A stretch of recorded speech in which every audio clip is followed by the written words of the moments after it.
Medieval execution devices so terrifying they were banned forever. Welcome, traveler of time. You've stepped into a world long vanished, a world not of knights and courtly love, but of iron, fire, and blood. Today we peel back the heavy curtain of history to reveal a forgotten gallery of medieval execution devices so inventive in their cruelty that many were ultimately outlawed, erased from official record, and buried beneath the dust of centuries.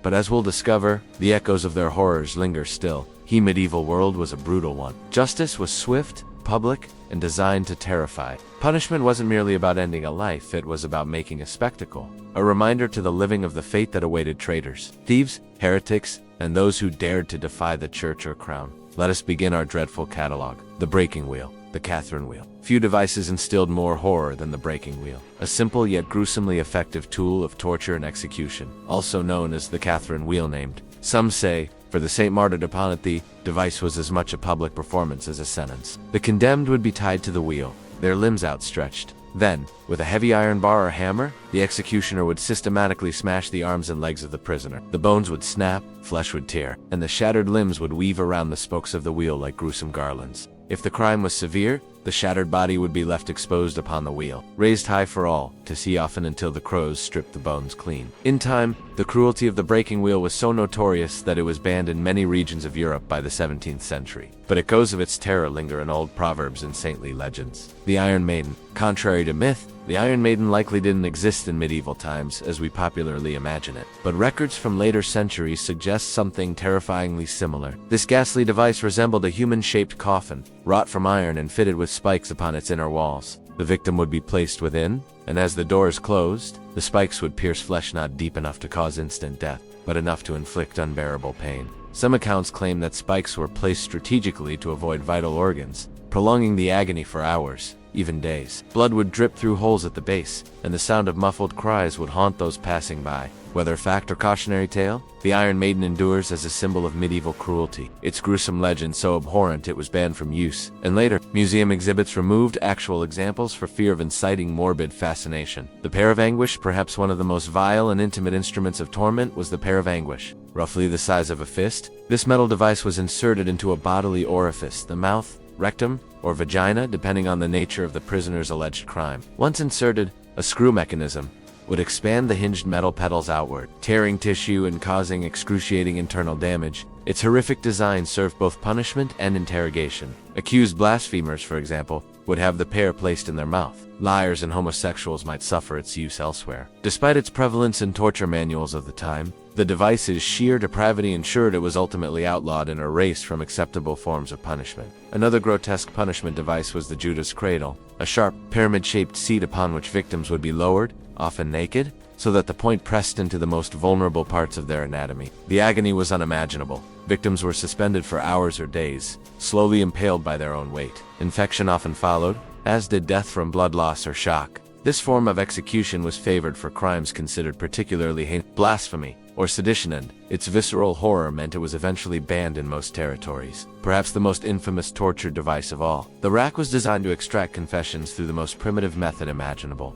pulling a human body apart. As the rollers turned, the victim's joints would pop from their sockets, tendons and muscles tearing, bones could dislocate, and cartilage would snap. Prisoners often confessed anything to make the torture cease. Though widely used by inquisitors, monarchs, and generals, the rack became so associated with tyranny and injustice that it was outlawed in England by the late 1600s, and its use declined across Europe soon after. In the shadowed corners of medieval Europe, justice was a performance, and terror its principal actor. The devices you've seen so far were only the beginning. Now, we descend deeper into the catalog of horror. Tools of execution so depraved, they earned eternal infamy. The Pear of Anguish, a device of unspeakable violation, one of history's most invasive torture devices. The Pear of Anguish was designed for internal torment. Crafted from iron and resembling a metal flower bud, this fiendish contraption could be inserted into the mouth, rectum, or vagina of the condemned, depending on their alleged crime. Once in place, an executioner would turn a screw at the end, causing the metal segments to slowly spread apart, tearing tissue, breaking bone, and mutilating the body from within. This device was often used against those accused of blasphemy, witchcraft, heresy, or infidelity. In some cases, it wasn't meant to kill immediately, but to leave the victim maimed, disfigured, and broken. Its grotesque invasiveness led to its banishment in later centuries. Museums now display replicas as morbid reminders of humanity's darkest ingenuity. The rack, stretching flesh and bone, perhaps the most infamous torture instrument of the medieval period. The rack was a symbol of state terror. The victim was bound by the wrists and ankles, then gradually stretched as rollers at each end of the frame were turned. Limbs were pulled beyond natural limits. Joints popped from sockets and muscles tore from bone. Interrogators favored the rack for its dual purpose: inflicting excruciating pain and extracting confessions. Few could withstand its torments without yielding names, accusations, or pleas for mercy. So barbaric was its effect on the human body that in the 17th century, it was declared unlawful in England and gradually vanished from use throughout Europe. The Brazen Bull, death by roasting, originating in ancient Sicily but adopted by some medieval regimes. The Brazen Bull was both execution and performance. The condemned would be forced inside the metal bowl, a door sealed behind them. Beneath the statue, a roaring fire was lit, heating the metal until the victim roasted alive. Ingeniously, the bull was designed with a series of pipes and vents, so the screams of the dying would be transformed into a sound resembling a bull's bellow. Crowds would gather to witness this ghastly spectacle, a warning forged in flame. In time, the sheer horror of this method saw it condemned and erased from the annals of official execution rites. The head crusher, crushing skull and spirit. Among the more viscerally brutal devices was the head crusher. The victim's chin rested on a lower metal bar, while a dome-shaped cap pressed down upon the skull. As the screw turned, pressure increased, crushing teeth, fracturing the jaw, forcing eyes from sight. If tightened to completion, it would reduce the skull to fragments. Though often it was stopped just shy of death to prolong suffering. It was tools like this that embodied medieval notions of deterrence. Terror made manifest. Eventually, humanity's revulsion towards such barbarity forced its disappearance from inquisitorial arsenals. The heretic's fork, eternal vigilance and agony. Designed as much to torment the soul as the body, the heretic's fork was a cruel instrument that forced prisoners into perpetual silence and stillness. 2 sharp prongs faced upward into the chin and 2 downward into the chest, preventing any movement of the head or speech without inflicting piercing pain. Victims, often accused of heresy or witchcraft, were made to wear the fork for days. Any attempt to fall asleep, nod, or speak would result in impalement. It was psychological torture made physical, leaving prisoners trapped in a motionless, sleepless hell. In time, such devices were discarded by inquisitorial courts as medieval Europe edged, however slowly, toward more humane laws. The Spanish donkey. The Spanish donkey was an excruciatingly cruel device on which the victim was made to straddle the sharp ridge of a wooden plank. Weights would then be attached to their ankles, dragging the body down, forcing the sharp beam to cut into flesh and bone. It was a common punishment for crimes ranging from desertion to adultery. Some prisoners suffered mere hours on the donkey, others, until unconsciousness or death. Its grotesque simplicity ensured it spread across European prisons before eventually being outlawed. The sheer callousness of its design made it a symbol of inhumanity and a historical relic of what cruelty looks like when endorsed by authority. In the grim theater of medieval punishment, cruelty knew no bounds. The devices we've explored thus far were but the opening acts in a horrific parade of human invention, each designed not only to kill, but to prolong agony, humiliate, and terrorize. Now, we unveil even darker relics of this macabre craft. Prepare yourself, for what follows challenges the very limits of human cruelty. The Scavenger's Daughter. Crushing compression, the Scavenger's Daughter was a sinister counterpart to the rack, but where the rack stretched limbs, this device compressed the body with crushing force. Invented in the Tudor era, but rooted in medieval brutality, the prisoner would be folded forward, knees to chest, arms pulled down and bound. The hinged iron frame would then be slowly tightened around the body, compressing the ribs, limbs, and head. The agony was immediate and intense. Bones cracked under pressure, lungs struggled to draw breath, and organs were squeezed mercilessly. Unlike many other devices, the Scavenger's Daughter's purpose was to inflict pain without necessarily causing immediate death, prolonging torment for hours or even days. Though effective as a tool of coercion, its cruelty was so abhorrent that it was outlawed and largely disappeared from use. The garrote, silent death by strangulation. Unlike the grandiose, public spectacles of many execution devices, the garrote was a method of quiet, intimate execution, often reserved for political prisoners, traitors, or those the crown wished to silence discreetly. The condemned was seated,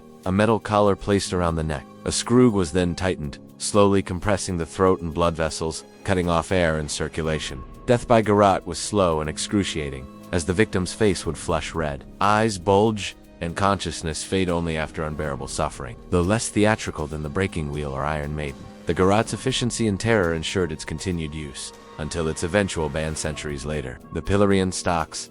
Public humiliation as punishment. Not all medieval punishments ended in death or permanent maiming. Some were designed to break the spirit through public shame and suffering. The pillory and stocks restrained offenders in wooden frames, exposing them to the GR's insults and sometimes projectiles of the crowd. Days in the pillory could lead to injury or death from exposure, dehydration, or violence from onlookers. While less gruesome than devices designed to torture bones and flesh, these forms of punishment were effective in enforcing social order until evolving sensibilities led to their abandonment. The heretic's boot crushing the leg. The heretic's boot was a device designed to crush the lower leg and foot. The victim's leg was placed inside the iron boot, and screws were gradually tightened to compress the limb. The pressure would slowly break bones, crush flesh, and cause unbearable pain, often resulting in permanent disability or death from infection. Primarily used on those accused of heresy or rebellion, the boot's notoriety led to its eventual prescription. The cat's paw, fiery flesh, terror. The cat's paw was a cruel instrument designed to tear skin and muscle from the body in searing pain, heated red hot over flames. This iron claw was pressed against the flesh of the condemned, ripping away strips of skin and causing severe burns. Its use was as much about terror as punishment, ensuring victims suffered horrifically before death. Such devices were eventually condemned for their barbarism and removed from torture arsenals. The final reckoning, humanity's turning point. The horrors of these execution devices shocked even contemporaries. As the centuries turned, a gradual awakening stirred in Europe. Ideas of justice, tempered by mercy, of punishment balanced with humanity. Legal reforms, philosophical progress, and growing public revulsion began to dismantle the grim machinery of medieval torture. By the 18th and 19th centuries, many of these devices were outlawed or relegated to the dark corners of history, their grisly purposes remembered only in whispered legend and museum shadows. Though these instruments of agony have long since been banned and buried by time, their legacy serves as a chilling reminder of mankind's capacity for cruelty and of the enduring struggle toward justice, dignity, and compassion. May we remember the past not to glorify its darkness, but to ensure it is never repeated. From the shadowed depths of medieval cruelty, humanity has traveled a long and arduous path. The instruments of torment we have unveiled today remind us of a darker chapter, but they also mark how far we have come. Through the slow march of justice, compassion, and the rule of law, those horrors were condemned, outlawed, and finally consigned to history's darkest corners. Let these grim relics serve not only as warnings of what once was, but as testaments to our capacity for change. A reminder that even in the darkest times, the light of humanity's conscience can end. May we honor those who suffered by forging a world where justice is tempered with mercy, and cruelty is never again allowed to thrive. Remember the past, protect the future.